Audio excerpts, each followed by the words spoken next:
我哋好多時都會用行得幾快嚟衡量自己，但係我哋忘記咗，大自然入面最美妙嘅事物，往往都係由一個緩慢而沉重嘅轉動開始。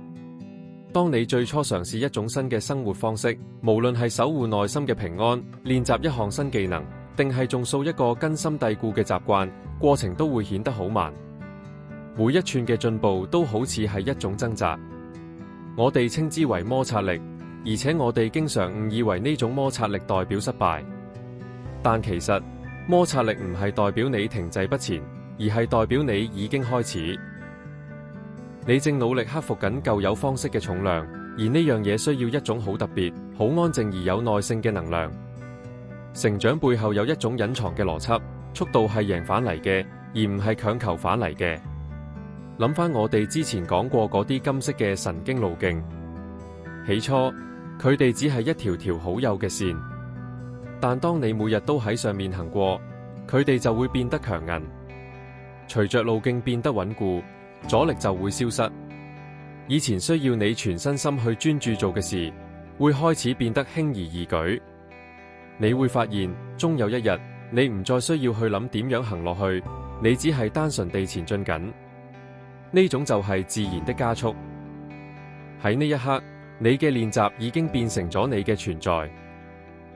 你唔需要嘗試去行快啲，你只係將條路清理得非常順暢，令到快變成咗唯一自然嘅結果。建立循序漸進嘅速度，其實係一種信任。你要相信，只要你肯花時間去做嗰啲慢功夫，嗰啲快嘅部分自然會水到渠成。如果我哋喺太早嘅階段就強求速度，當我哋急於去療癒，或者要求自己即刻掌握一件事，我哋會喺自己嘅神經系統入面造成衝突。我哋模糊咗自己本質嘅輪廓。但當我哋尊重嗰種循序漸進嘅過程，我哋就能夠同自己嘅性格保持和諧。我哋容許自己嘅能力跟隨住我哋嘅靈魂同步擴張。呢場唔係通往終點線嘅競賽，而係一種揾到自己巡航速度嘅喜悅。嗰種節奏感覺就如同一下舒暢嘅深呼吸。所以唔好因為起步慢而感到沮喪。呢種慢係打緊地基，呢種慢係交織緊絲線。請相信你嘅動能正喺度積聚緊，即使你暫時仲未睇得到。